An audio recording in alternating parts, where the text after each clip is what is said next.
بسم الله الرحمن الرحیم. زړه د نور وجود په څیر باندې وینې ته اړتیا لري. هر هغه وخت چې له زړه څخه غټ رګونه راوځي او نور وجود ته وینه ورکوي، له دغه څخه واړه واړه رګونه راجلا کېږي او هغه بیا په خپله زړه ته یا د زړه عضلې ته وینه ورکوي.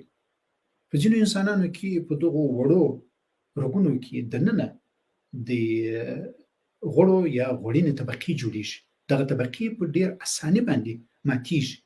څه وخت چې ماتې سولې، په دغه ځای باندې د وینې غوټه جوړېږي او د زړه هغه رګ بندوي. څه وخت چې د زړه یو دم رګ بند شو، په دغه وخت کې موږ وایو ناروغ ته د زړه حمله وشوه یا په ناروغ باندې د زړه حمله راغله. او که چېرته دغه رګونه په بیړه یا په چټکۍ سره خلاص نشي، نو په هغو صورتو کې ناروغ کېدی شي مړ شي. موږ څه ډول پوهېږو چې په ناروغ باندې د زړه حمله راغلې ده؟ یعنې د زړه د حملې نښې نښانې څه شی دي؟ د سینې په منځ کې سخت درد ناروغانو ته پیدا کېږي. دغه درد کېدای شي ځینې خلک په داسې شکل باندې احساس کړي لکه یو څوک چې ورباندې زیات فشار د دوی په سینه باندې راوړي.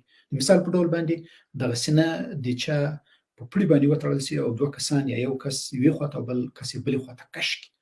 ځینې خلک داسې فکر کوي لکه یو غټه ډبره چې په سینه باندې چا ورایښي، او یا په بله اصطلاح باندې لکه فیل چې د چا په سینه باندې پښه ورکښېږدي، په دغه شکل باندې احساس کوي. کېدای شي دغه درد د ناروغانو غوږو ته انتقال وکړي او یا هم ژامې ته ولاړ شي، او په ځینو صورتو کې کېدای شي د لاس ګوتو ته ولاړ شي.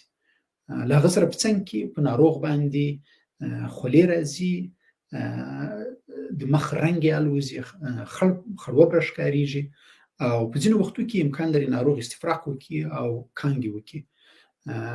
له دې سره سره ناروغان د نفس تنګي احساس کوي. هر هغه وخت که تاسو ته دغه اعراض پیدا شي، باید انسان څه وکړي؟ که تاسو ولاړ یاست نو کښېنئ، دیوال ته تکیه ووهئ او حرکت ونه کړئ.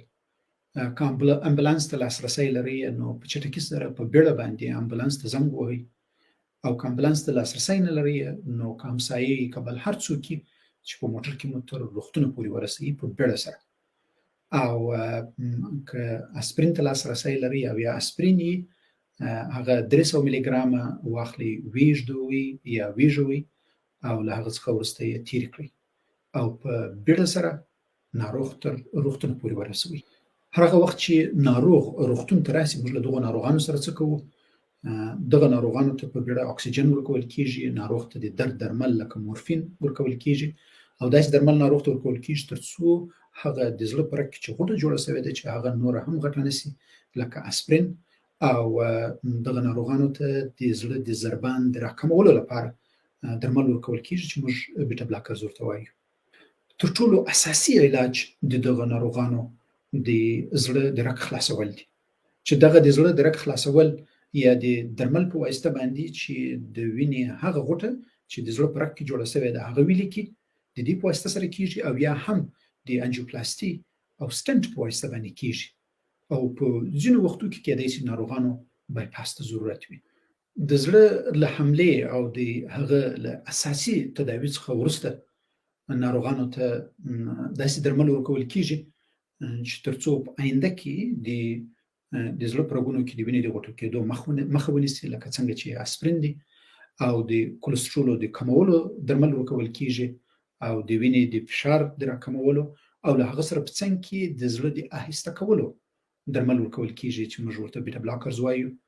او له هغه سره سره داسې درمل ورکول کېږي څه وخت چې ناروغ ته د زړه درد پیدا شي چې هغه درد له منځه یوسي. موږ تاسو څرنګه کولی شو چې د زړه له حملې څخه خپل ځانونه وساتو یا خپل ځانونه وژغورو؟ د فعال باید واوسو، تمرین وکړو، ورزش وکړو، وزن باید راکم کړو، او سګریټ باید ونه څکوو، له سګریټو څکولو څخه ځانونه وساتو، یا هر ډول تمباکو له استعمال څخه ځانونه وساتو، او صحي خواړه باید وخورو چې په هغه کې ډېر زیات سبزیجات او میوه‌جات وي او په لږه اندازه نور څه وي.